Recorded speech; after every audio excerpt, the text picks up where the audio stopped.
Hello students. Last lecture 5 जो है उसमें इनोवेशंस की बात करी थी हमने, चिल्ड्रन एंड विमेन पे क्या इफेक्ट है। Now we are entering in India कि इंडिया में और प्रिंटिंग का क्या तालमेल था। अब India and how ideas and information they were written. Manuscripts before the age of print, मतलब आप देखिए प्रिंट से पहले मैन्युस्क्रिप्ट जो है वो स्टार्ट हुई थी। आप लोग कभी म्यूजियम वगैरह गए हो तो आप लोगों ने देखा होगा। India had a rich and old tradition. ऐसा नहीं है कि लिखना प्रिंटिंग इंडिया में नहीं थी, रादर इंडिया में आदिकाल से थी, एंशियंट टाइम से थी। इंडिया का बहुत रिच और ओल्ड ट्रेडिशन था हैंड रिटन मैन्युस्क्रिप्ट्स का। Sanskrit, Arabic, Persian as well as vernacular language. Vernacular languages students होती हैं जो कॉमन लैंग्वेजेस जिसमें हम बातचीत करते हैं, तो ये वर्नेकुलर लैंग्वेजेस थी। मैन्युस्क्रिप्ट्स को कॉपी किया जाता था पाम लीफ पे, हैंडमेड पेपर पे। पेजेस जो हैं वो देवर समटाइम्स ब्यूटीफुली इलस्ट्रेटेड, मतलब बहुत सुंदर उसकी ना साइड में डेकोरेशन होती थी उसकी बहुत अच्छे से। उसको बहुत, इसको कहते हैं ब्यूटीफुली, पाम पे उस पे ब्यूटीफुली इलस्ट्रेटेड होते थे।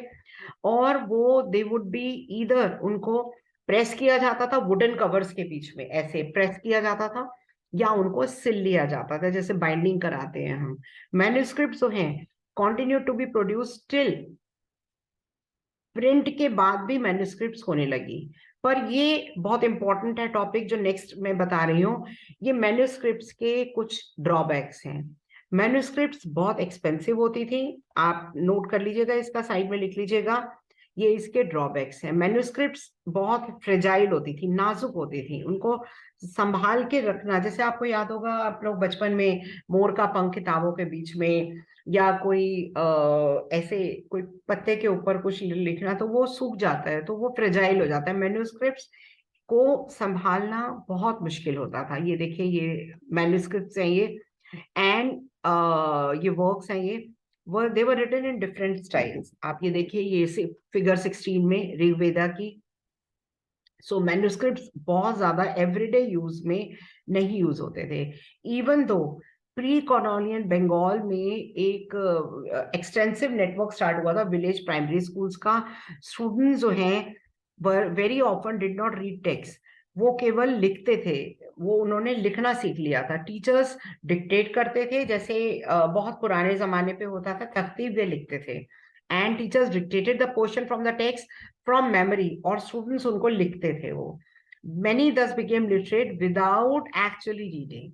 आप ये देखिए कितनी हैरानी की बात है, उन्होंने लिखना सीख लिया था लेकिन पढ़ना नहीं सीखा था। And they became literate only by reading, not reading but by writing. ये समझने की चीज है और इम्पोर्टेंट है।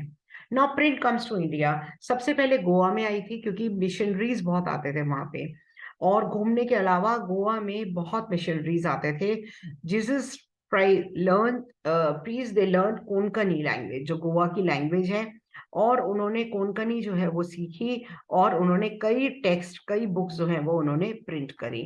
बाय 1674 50 बुक्स जो है वो प्रिंट हुई थी कोंकणी में एंड कनाडा लैंग्वेज। कनाडा बहुत पॉपुलर नहीं हुई थी पर गोवा की लैंग्वेज थी। गोवा में कैथोलिक प्रिस्ट थे, उन्होंने तमिल में पहली बुक लिखी कोचीन में 1713 में। देखिए साउथ में जो ब्रिटिशर्स हैं और जो पुर्तगीज हैं उनका बहुत ज्यादा इफेक्ट रहा था गोवा में और साउथ में। First Malayalam book was printed by them. By 1710, Dutch Protestant missionaries उन्होंने प्रिंट करी थी 32 बुक्स, एंड इस तरीके से मेनी देवर ट्रांसलेशंस जो थी ओल्ड वर्क की ट्रांसलेशन थी।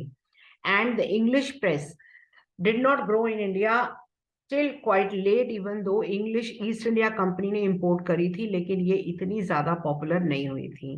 अब ये बहुत इंपॉर्टेंट है। फ्रॉम 1780 जेम्स ऑगस्टस हिकी ने एडिट किया बंगाल गैजेट को। वीकली मैगजीन थी, कॉमर्शियल पेपर था, पर but influenced by none. So it was private English enterprise, proud of its independence. Colonial influence से उन्होंने इंग्लिश प्रिंटिंग इंडिया में स्टार्ट कर दी थी। Hicky publish a lot of advertisements उन्होंने, और उन्होंने इंक्लूडिंग दोज, मतलब वो अपने उसमें ये पब्लिशिंग में, न्यूज़पेपर पब्लिशिंग में एडवर्टाइजमेंट्स यूज करते थे, और including those that related to the import and sale of slaves. आप देखिए, मतलब स्लेव्स के भी एडवर्टाइजमेंट्स होते थे। आज के टाइम पे इट इज वेरी शॉकिंग, पर उस समय स्लेव्स को एक कमोडिटी की तरीके से इंसानों को बेचा और खरीदा जाता था। Enraged by this, but he also published a lot of gossip. Company के सीनियर ऑफिशियल्स के ऊपर काफी कार्टून्स वगैरह भी बनाए जाते थे, और इससे वॉरेन हेस्टिंग्स जो उस समय गवर्नर जनरल थे, उन्होंने हिकी को प्रोसिक्यूट कर दिया और उनकी पब्लिकेशंस को एंड जो है वो बंद करवा दिया, और अपनी कंपनी के ऑफिशियल पब्लिकेशन जो है वो उन्होंने स्टार्ट करा दी थी वो उन्होंने। एंड उन्होंने, क्योंकि उनके हिकी के पेपर से कंपनी के ऑफिशियल्स की इमेज बहुत ज्यादा डाउन हो गई थी, तभी उन्हें अरेस्ट करवा दिया था उन्होंने। By the close of 18th century number of newspaper and journals print में अपीयर हुए। They were Indians and to who had begun to publish Indian newspaper. First जो सबसे पहले स्टार्ट हुआ था वीकली बंगाल गैजेट का था, और वो बाय गंगाधर भट्टाचार्य, वो वेरी क्लोज थे, he was very close to Raja Ram Mohan Roy. तो इंडिया में इस तरीके से आप देखिए स्टूडेंट्स की कैसे इंडिया में प्रिंटिंग जो है गोवा में स्टार्ट हुई, कैसे प्रिंटिंग जो है वो यहाँ पे गोवा में स्टार्ट हुई, और इस तरीके से स्टार्ट होकर आगे बढ़ी ये गोवा में। So students, this was all about 6 topic. Please subscribe करिएगा, लाइक करिएगा, कमेंट में कमेंट करिएगा कमेंट बॉक्स में, एंड प्लीज शेयर करिएगा, and so that I can grow on this platform. Okay students, thank you.